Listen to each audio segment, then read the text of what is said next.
আসসালামু আলাইকুম ওরহমতুল্লাহি বারাকাতু। প্রিয় ভাই ও বোন, আজকে আমি আপনাদের সাথে শেয়ার করব বাস্তব জীবনের একটি দোয়া কবুলের গল্প। এই বাস্তব জীবনের দোয়া কবুলের গল্পটি সহিহ আল বুখারী হাদিস থেকে নেওয়া হয়েছে। হাদিস নাম্বার 2272। চলুন তাহলে বেশি কথা না বাড়িয়ে বাস্তব জীবনের দোয়া কবুলের গল্পটি শুনে আসি। আল্লাহ তাআলা তার বান্দার দোয়া অবশ্যই শুনেন। কখনো সঙ্গে সঙ্গে কবুল করেন, কখনো পরে কবুল করেন, আবার কখনো তার বদলে আরও উত্তম কিছু দান করেন। হাদিস কিতাবে এমন অনেক ঘটনা রয়েছে যা আমাদের শেখায় যে বিপদের মুহূর্তে আল্লাহর দিকে ফিরে যাওয়াই সবচেয়ে বড় শক্তি। একবার পূর্ববর্তী যুগের 3জন নেককার ব্যক্তি একসঙ্গে সফরে বের হয়েছিলেন। পথিমধ্যে প্রবল বৃষ্টি শুরু হলে তারা আশ্রয়ের জন্য একটি পাহাড়ের গুহায় প্রবেশ করেন। হঠাৎ পাহাড়ের উপর থেকে একটি বিশাল পাথর গড়িয়ে এসে গুহার মুখ বন্ধ করে দেয়। তারা বুঝতে পারলেন মানুষের শক্তিতে এই পাথর সরানো কোনোভাবেই সম্ভব নয়। চারদিকে অন্ধকার, বের হওয়ার কোনো পথ নেই। ক্ষুধা, তৃষ্ণা আর মৃত্যুর ভয় তাদের ঘিরে ধরল।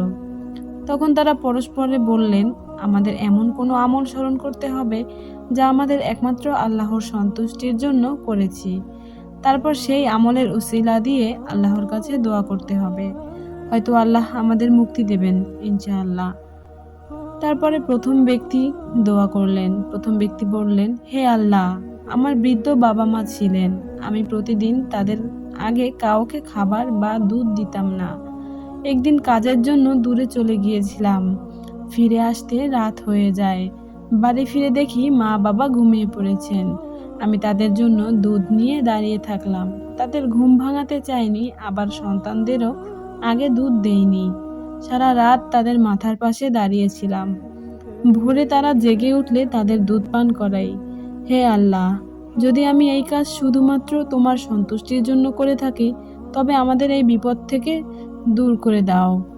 তার এই দোয়া শেষ হতেই পাথরটি সামান্য সরে গেল, কিন্তু বের হওয়ার মতো পথ হলো না। তারপরে দ্বিতীয় ব্যক্তি দোয়া করলেন। দ্বিতীয় ব্যক্তি বললেন, হে আল্লাহ, হে পরম করুণাময়, আমার এক চাচাতো বোন ছিল যাকে আমি খুব ভালোবাসতাম। এক সময় সে অভাবে পড়ে আমার কাছে সাহায্য চাইল।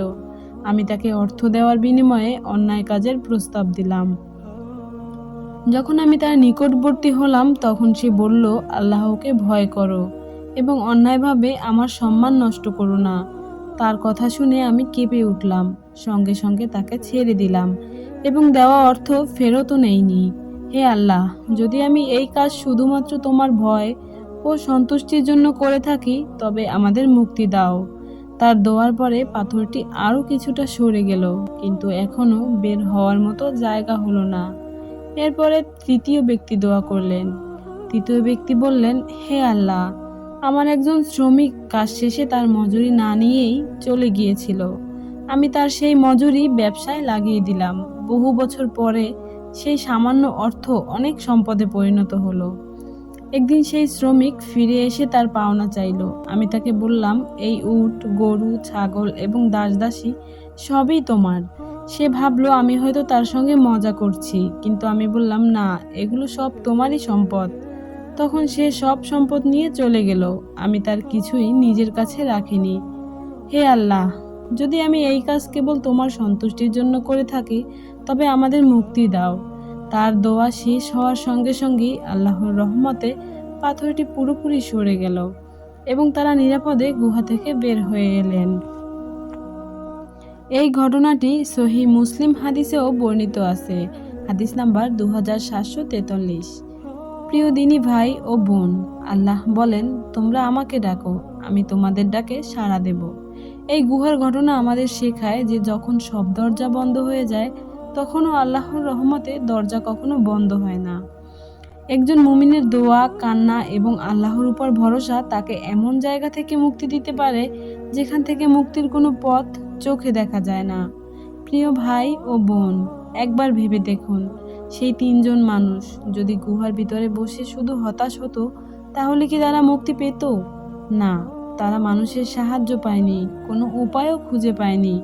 কিন্তু তারা আল্লাহর দিকে ফিরে গিয়েছিল, আর আল্লাহ এমনভাবে সাহায্য করেছিলেন যা তাদের কল্পনারও বাইরে ছিল। আজ আমাদের জীবনেও কত সমস্যা, কারো সংসারে অশান্তি, কারো অর্থের কষ্ট, কারো সন্তান নিয়ে চিন্তা, কারো মন ভেঙে গেছে প্রিয় মানুষের আচরণে। কেউ হয়তো রাতের অন্ধকারে কান্না করছেন, কিন্তু কাউকে বলতে পারছে না।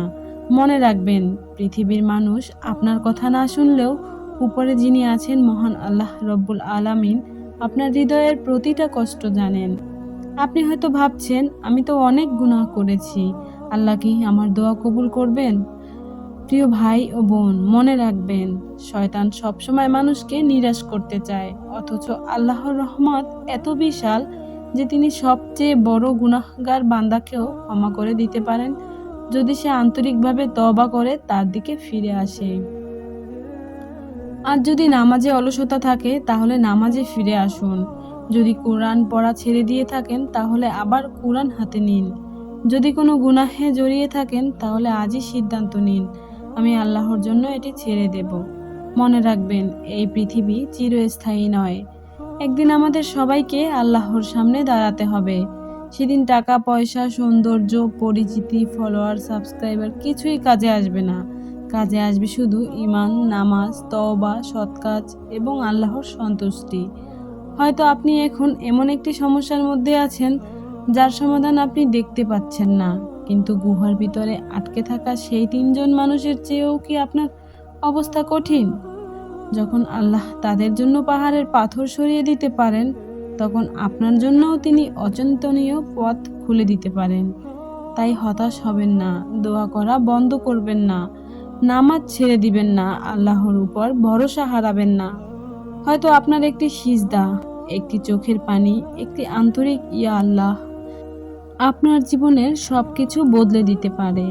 আসুন, আজ থেকেই আমরা আল্লাহর দিকে ফিরে যাই, কারণ পৃথিবীর সব দরজা বন্ধ হয়ে গেলেও আল্লাহর দরজা কখনো বন্ধ হয় না।